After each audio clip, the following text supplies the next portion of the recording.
এখানে পে স্কেলের ব্যাপারে একটা একটা বিভ্রান্তি মনে হয় কাজ করতেছে।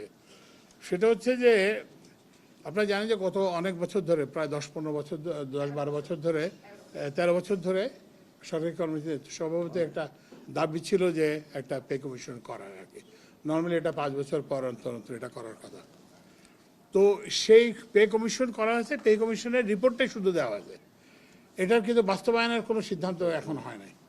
তো সুতরাং এই অন্তর্বর্তী এই সরকার যেহেতু আর মাত্র 15 দিন আছে, এখন আমরা এই ব্যাপারে কোনো পদক্ষেপ গ্রহণ করতে চাই। কোনো কমিটি গঠন করেছে? একটা কমিটি গঠন করা হয়েছে এটা পরীক্ষার জন্য। নর্মালি যেটা হয়, এই কমিটিটা সম্ভবত মন্ত্রিপরিষদ সচিবের নেতৃত্বে তাদের সুপারিশ পরীক্ষা করার জন্য একটা কমিটি করা বাস্তবায়ন করার সময়টা কোথায়, যে এখন তো কোনো একটা কমিটি করা হয়েছে এবং কমিটি সেটা এক্সামিন করবে, কমিটি সেটা সুপারিশ করবে।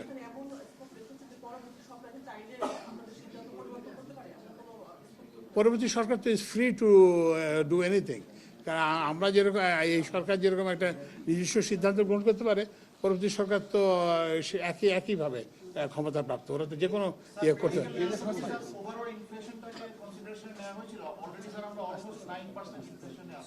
হ্যাঁ, না, এগুলো বিবেচনা নেওয়া হয়েছে।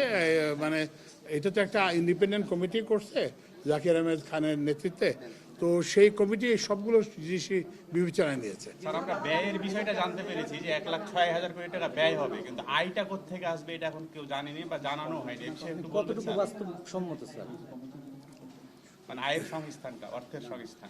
ওই জন্যই অর্থ সংস্থান প্রথম কথা হচ্ছে যে আপনার হচ্ছে যে 1 লাখ কোটি টাকা হোয়াটএভার যেটা আপনার বলতেছেন, সেটা হচ্ছে যে সর্বোচ্চ ব্যয় যদি পে কমিশনের রিপোর্ট হুবহু বাস্তবায়ন করা হয়, এটা একটা প্রশ্ন।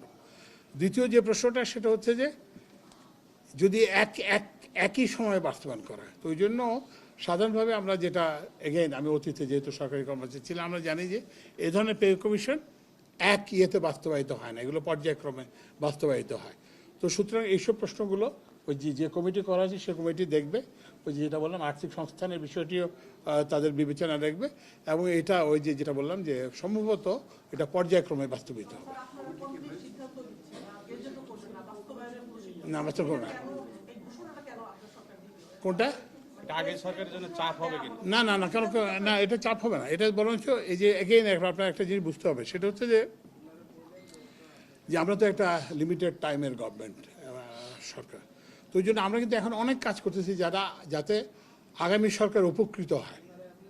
যেমন ধরেন, আমি যদি জ্বালানি খাতের বলি, আমরা একটা power energy sector master plan করেছি। আমি জানি যে এটা আমি বাস্তবায়ন করতে পারবো না, করার সময় নেই, কিন্তু আমি যখন আসি তখন তো আমরা এরকম কিছু পাই নাই।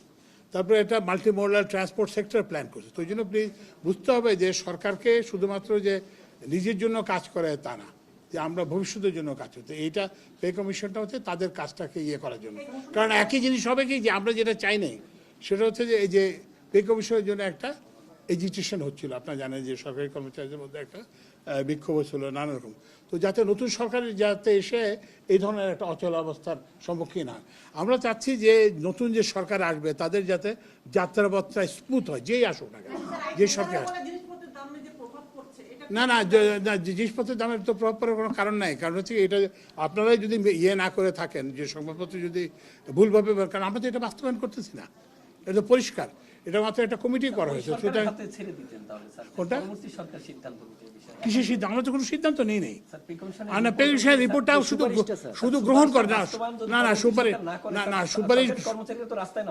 সুপারিশ গ্রহণ করা হয় না, সুপারিশটা গ্রহণ করে, শুধুমাত্র রিপোর্টটা গ্রহণ করা হয়েছে, এবং সুপারিশগুলো পরীক্ষা করার জন্য একটা কমিটি শুধুমাত্র করা হয়েছে। আপনারা এই সরকার, অন্তর্বর্তী সরকার 1 বছরে সবচেয়ে বেশি ঋণ নিয়েছে, যে সরকার ঋণ নিয়ে চলছে সেই সরকার মন্ত্রীদের জন্য 9,000 বর্গ ফুটের ফ্ল্যাট কিভাবে নির্মাণের উদ্যোগ নিয়েছে, একটু যদি বলেন। আমি তো এই প্রস্তাবটা দেখি না, এটা কোথা থেকে আসতেছে আমি এটা বুঝতে পারলাম না। কারণ আপনাদের যেটা পারচেজ কমিটিতে যেটা আসে, তো এরকম তো কোনো প্রস্তাব আমরা দেখি নাই। কোনটা? না, সেটা হচ্ছে কি, এটা তো একটা পর্যায়ে আসতে হবে। এটা হয়তো এমন একটা যে ওরা হয়তো একটা প্রস্তাব প্রস্তুত করতেছে, কিন্তু এখন এটার জন্য তো আমাদেরকে করলে হবে না। আমরা তো এখন এটা সরকারের কোনো পর্যায়ে থেকে, কারণ এরকম এত বড় একটা অর্থব্যয়ের প্রস্তাব, এটা তো পারচেজ কমিটিতে আসতে হবে। তো আমি তো প্রত্যেকটা পারচেজ কমিটিতে ছিলাম, আমার তো মনে পড়ে না যে আমরা এই ধরনের কোনো একই সাথে গণভোট হচ্ছে, খরচ সেজন্য কিছুটা বেশি হবে করে নিতে পারি এবং দেখেছি যে অপ্রত্যাশিত ব্যয় থেকে হ্যাঁ ভোটের জন্য স্পেসিফিক ভাবে সরকার কত টাকা বরাদ্দ করেছে এটা আমি ঠিক বলতে পারবো না। ক্যাম্পেইন করছেন স্যার? না এটা না, কিন্তু যে ব্যয় কত হচ্ছে, কারণ এটা ব্যয়টা যেটা হচ্ছে সেটা হচ্ছে যে প্রথম কথা হচ্ছে যে বেশিরভাগ ব্যয় করা হচ্ছে ওই যে নিজস্ব সরকারের যে উইদিন দ্য বাজেট যেটা, এটা হল কিছু স্পেশাল অ্যালোকেশন আছে, সেটা হচ্ছে যে সংস্কৃতি মন্ত্রণালয়। তো সংস্কৃতি মন্ত্রণালয়কে কিংবা তথ্য মন্ত্রণালয়ে কিছু বিশেষ বরাদ্দ থাকতে পারে। তো ওইটা আপনারা সংস্কৃতি মন্ত্রণালয়, তোমরা সংস্কৃতি মন্ত্রণালয় কিংবা ওই তথ্য এবং যোগাযোগ তথ্য মন্ত্রণালয়কে জিজ্ঞেস করো।